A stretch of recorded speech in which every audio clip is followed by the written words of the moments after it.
दिशा, मैं आपका helping up का टेस्ट लेता हूँ। हाँ ठीक है, पापा रेडी जी। है? मैं नहीं जाता हूँ। आई नॉट गो। बेटा एकदम नॉट डायरेक्ट नहीं आएगा, उसके साथ आपको हेल्पिंग अप लगाना पड़ेगा। चलो फिर से पूछ रहा हूँ, मैं नहीं जाता हूँ। आई एम नॉट गो। यहाँ पर एम हेल्पिंग अप नहीं आएगी, डू हेल्पिंग अप आएगी। चलो डू आएगी, है ना? वह नहीं जाता है। ही डू नॉट गो। बेटा यहाँ पर ही के साथ डू नहीं आता, डज आता है। डज हेल्पिंग अप आती है। पापा जी पहले आप हेल्पिंग वर्ब तो समझा दीजिए। हाँ, ये बात थी, पहले मैं आपको हेल्पिंग अप समझाऊं। दिशा का कहना बिल्कुल सही है। हेल्पिंग अप को पहले हमको समझना पड़ेगा कि हेल्पिंग वर्ब आखिर होता क्या है। तो इंग्लिश में 24 हेल्पिंग अप होती है, और आपने मेरे थंबनेल को देखकर समझ गए होंगे कि 24.5 हेल्पिंग अप क्या है। तो हम लोग समझते हैं डिटेल में कि आखिर हेल्पिंग अप्स क्या होता है, उनका इस्तेमाल हमको कैसा करना पड़ता है। तो चलो मैं आपको हेल्पिंग अप समझाता हूं कि हेल्पिंग अप आखिर होता क्या है, उसका इस्तेमाल कैसे करते हैं। नमस्कार दोस्तों, दिस इज दीपक चौहान। 24.5 सहायक क्रियाएं और सारे धुरंधर एक साथ, ऐसा थंबनेल क्यों लिखा गया है?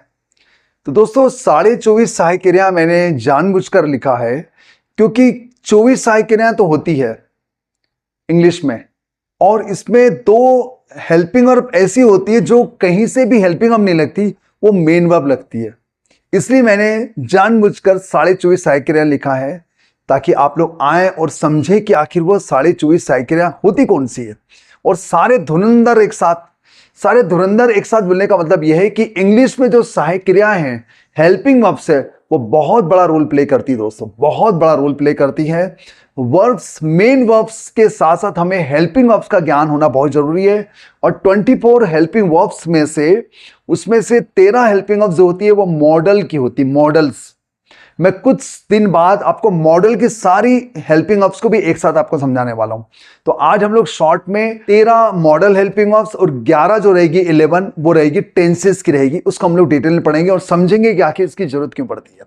तो दोस्तों आपसे एक ही गुजारिश करूंगा कि वीडियो में आखिर तक बने रहें, वीडियो देखने के बाद बहुत को शेयर करें, और चैनल में नए हैं तो प्लीज सब्सक्राइब कर लीजिए, क्योंकि इस प्रकार के इंपॉर्टेंट टॉपिक मैं आपके सामने लाता रहूंगा, लाता रहता हूं।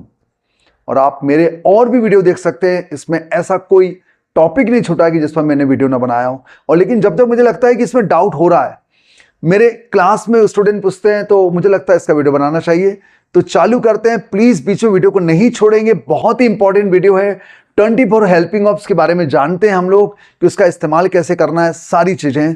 और इसको देखने के बाद मुझे उम्मीद है कि आपके सारे डाउट्स दूर हो जाएंगे। ओके, चालू करते हैं। 24 helping verbs with Hindi and English example. बिल्कुल ठीक है, सेंटेंसेस। तो सबसे पहले हम लोग लेते हैं प्रेजेंट सिंपल की हेल्पिंग वर्ब डू डस जो होती है, आपको पता है। तो इंग्लिश में जो 24 हेल्पिंग वर्ब्स हैं, उनमें से 3 हेल्पिंग वर्ब्स ऐसी होती है जो पॉजिटिव में या अफर्मेटिव में नहीं दी होती है। उसका इस्तेमाल करने के लिए हमको नेगेटिव या इंटरगेटिव लगाना होता है, तो ही हमको लिखना होगा। वह लिखता नहीं है, ही डज नॉट राइट। क्या तुम पढ़ते हो? Do you read. तो ये नेगेटिव में और इंटरगेटिव में आएगा। कौन कौन सी? प्रेजेंट सिंपल की हेल्पिंग ऑफ डू डस और पास्ट सिंपल की हेल्पिंग ऑफ डिड। ये कभी भी पॉजिटिव नहीं और अफर्मेटिव में नहीं आता। हाँ, अगर पॉजिटिव में आएगा तो वो इंफेसाइज वर्ड होगा। ही डज राइट, वो लिखता तो है, वो अवश्य लिखता है। और यू डू रीड, तुम अवश्य पढ़ते हो, इस सेंस में आ सकता है। पॉजिटिव में अपनी बात को जोर देने के लिए वहां पर आ सकता है। जनरली ये इसको नेगेटिव इंटरगेटिव में यूज करते हैं। अब दूसरा आ जाते हैं हम लोग डिड, और जो कि पास्ट सिंपल में यूज करेंगे नेगेटिव इंटरगेटिव में।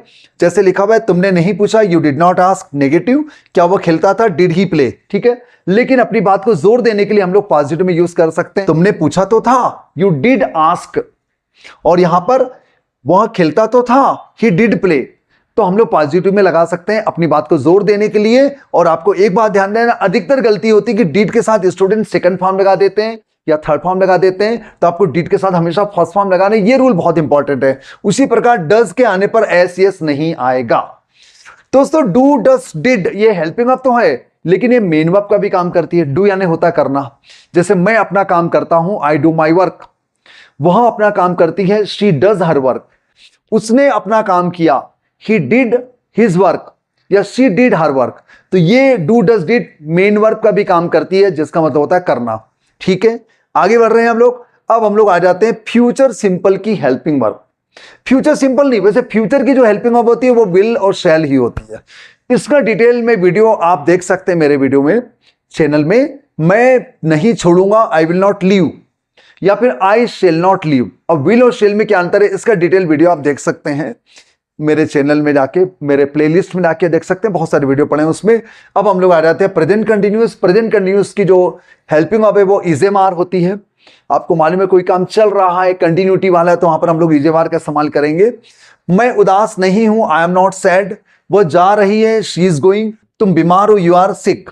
तो जनरली स्टूडेंट को एक डाउट होता है कि वो इज एम आर हमेशा आईएनजी के साथ ही लगाते हैं, लेकिन आपको मालूम होना चाहिए कि इज एम आर एडजेक्टिव के साथ भी आ सकता है या फिर नाउन के साथ भी आ सकता है। मैं एक शिक्षक हूं, आई एम ए टीचर, तो टीचर एक नाउन है, इसके साथ एम आ सकता है। तुम शिक्षक हो, यू आर ए टीचर। वह शिक्षक है, ही इज ए टीचर। तो इज एम आर नाउन के साथ, एडजेक्टिव के साथ है बोलने के लिए आ सकता है, आईएनजी के अलावा। ओके दोस्तों, ये बात ध्यान देना, क्योंकि ये जनरली स्टूडेंट की मिस्टेक्स होती है, वो समझ नहीं पाते कि इज एम आर यहां पर आईएनजी के अलावा एडजेक्टिव के साथ और नाउन के साथ कैसे आ गया। उसी का हम लोग लेते हैं पास्ट कंटिन्यूअस, जिसकी हेल्पिंग ऑफ वाज वर होती है। जैसे वे नाराज थे, देवर एंग्री, एडजेक्टिव के साथ वर आ रहा है। वह रो रही थी, शी वाज क्राइंग। तो वाज वर भी पास्ट कंटिन्यूअस में रहा था, रही थी के अलावा वो एडजेक्टिव के साथ भी आ सकता है, नाउन के साथ भी आ सकता है। मैं शिक्षक था, आई वाज ए टीचर। तुम शिक्षक थे, यू वर ए टीचर। तो क्या आपको याद रखना है, वाज वर जो है वो वर्ब आईएनजी के साथ साथ नाउन और एडजेक्टिव के साथ भी आ सकता है। इसका डिटेल में वीडियो वहां पर दिया मेरे प्लेलिस्ट में, जाके आप देख सकते हैं। अब हम लोग आ जाते हैं दोस्तों 11वां नंबर। हैव हैज प्रेजेंट परफेक्ट का हेल्पिंग वर्ब है। वह जा चुका है, ही हैज गॉन। मेरे पास एक कार है, आई हैव ए कार। तो हैव हैज मेन वर्ब का भी काम करता है। कोई चीज हमारे पास होना मेन वर्ब के रूप में भी आएगा। जैसे मेरे पास एक कार है, मैंने यहां पर लिखा आई हैव ए कार। मैं लंच लेता हूं, आई हैव लंच। जैसे मैं 12 बजे लंच लेता हूं, I have lunch eight 12 o'clock। तो हैव हैज जो है वो मेन वर्ब का भी काम करता है हेल्पिंग वर्ब के अलावा। अच्छा दोस्तों, हेल्पिंग वर्ब क्या होती है? हेल्पिंग वर्ब जो है वो वर्ब की हेल्प करती है सेंटेंस को बनाने के लिए, या नेगेटिव इंटरगेटिव बनाने के लिए भी हेल्पिंग वर्ब की बहुत जरूरत पड़ती है हमें। अब आ जाते हैं हेड में। पास्ट परफेक्ट में हेड होता है कि नहीं? वह खा चुका था, ही हैड इटन। और मेन वर्ब का भी काम करेगा, उसके पास एक कार थी, ही हैड ए कार। अब इसका अगर हमें नेगेटिव बनाना है तो आप हेड के बाद ही नॉट लगा देंगे। वह नहीं खा चुका था, ही हैड नॉट इटन। क्या वह खा चुका था? Had he eaten. तो हेल्पिंग वर्ब की जरूरत कब पड़ती है? नेगेटिव इंटरगेटिव बनाने के लिए। उसके पास कार थी, ही हैड ए कार। उसके पास कार नहीं थी, he had not a car. He did not have a car, या फिर ही हैड नो कार। आप इसको 3 प्रकार से ऐसे बना सकते हैं। ये यहां पर मेन वर्ब का काम कर रहा है। Okay, I am sure you got it. या अब हम लोग आ जाते हैं दोस्तों कैन और मे। 14-15 नंबर। टेंसेस की हेल्पिंग वर्ब यहां पर समाप्त हो चुकी है। अब हम लोग लेंगे मॉडल वाली helping verb, modal verbs, model helping verbs. तो मे और कैन और मे, हमने इसका डिटेल में वीडियो लिया है, आप जाके देख सकते हैं। मैं गा सकता हूं, आई कैन सिंग। क्या मैं आ सकता हूं? मे आई कम। देखो मैंने एक एक सेंटेंस लिया है इसको शॉर्ट में समझाने के लिए। बाकी डिटेल में चाहिए तो आप मेरे प्लेलिस्ट में जाकर आप ढूंढ सकते हैं। कैन हम लोग यूज करते हैं एबिलिटी के लिए, कैपेबिलिटी के लिए, पावर के लिए। और मे जनरली यूज किया जाता है परमिशन देने और लेने के लिए, है कि नहीं दोस्तों? अब इसी का पास कर देते हैं कुड और माइट। यस, कुड और माइट। कैन का पास्ट टेंस कुड, मे का पास्ट टेंस माइट। आप जा सकते थे, यू कुड गो। माइट, शायद वह जाए, शी माइट गो। ठीक है, ये डिटेल में चाहिए तो मैं आपसे बार बार कह रहा हूं, आप मेरे प्लेलिस्ट में जा सकते हैं।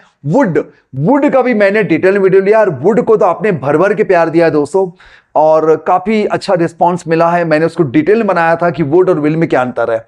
तो मैं जाना चाहूंगी, I would like to go. केवल एक सेंटेंस लिया मैंने, जबकि इसके कम से कम 12-15 अलग अलग वाक्य होते हैं, देख सकते हैं प्लेलिस्ट में जाके। 19 नंबर शुड यानी मॉडल वर्ब्स। तो अब देखो दोस्तों, शुड, मस्ट और ऑट टू, ये तीनों का जो मतलब होता है वो चाहिए होता है, लेकिन तीनों में थोड़ा सा अंतर है। शुड एक सामान्य सलाह होगी, तुम्हें आना चाहिए, अच्छी बात है, तुम आओ तो अच्छा है, और बढ़िया है तुम आओगे तो। यू शुड कम, सिंपल सलाह दी गई है। जनरली लोग शुड का इस्तेमाल करते हैं चाहिए जब वर्ब को कहते हैं तो। लेकिन अगर हम लोग अपनी बात को जोर देना चाह रहे हैं, तो मस्ट लगा सकते हैं, तुम्हें फूल तोड़ना ही नहीं चाहिए, you must not plug flowers.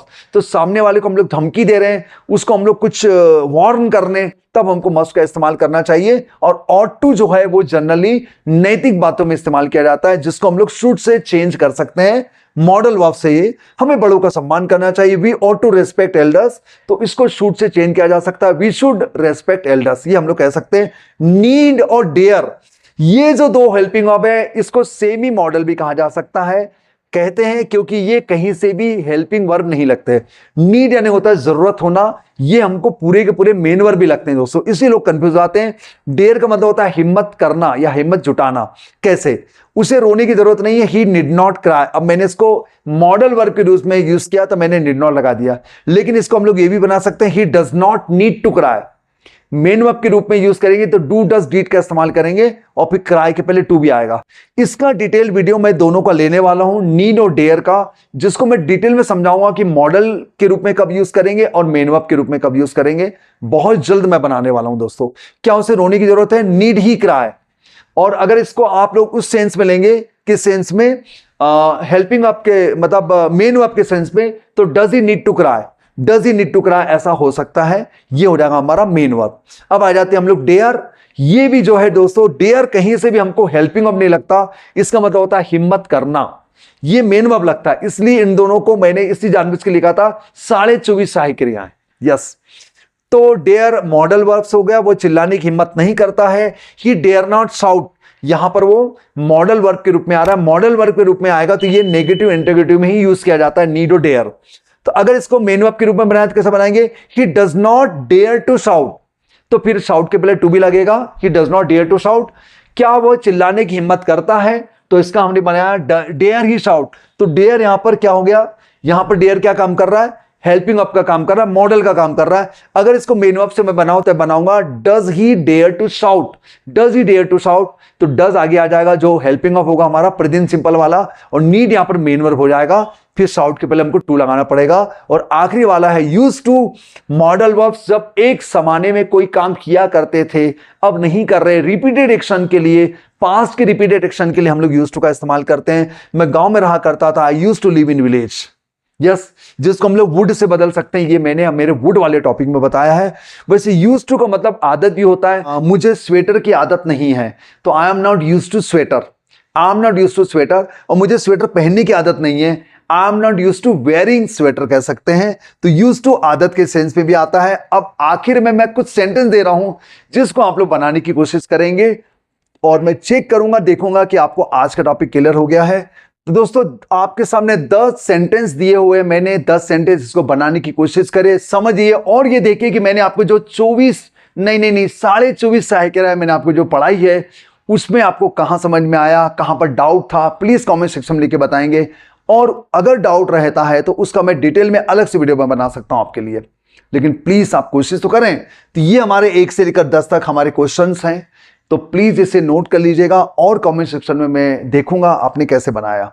तो दोस्तों, वीडियो कैसा लगा कमेंट सेक्शन में लिख के बताएं। वीडियो अच्छा लगा तो लाइक करें, बहुत सारे को शेयर करें, और अगर चैनल में नए हैं तो प्लीज सब्सक्राइब कर लीजिए। बहुत जल्द मिलेंगे इसी प्रकार की नई कोशिश के साथ, नए प्रयोगों के साथ, आपके और मेरे डाउट के साथ। दोस्तों, धन्यवाद मेरे वीडियो में आखिर तक बने रहने के लिए, और मुझे उम्मीद है आप मेरे इस टॉपिक को, मेरे जो अब तक के मेरे टॉपिक को, इसको एंजॉय कर रहे हैं, और आप बहुत कुछ ज्ञान भी प्राप्त कर रहे होंगे, नई नई बातें सीख रहे होंगे।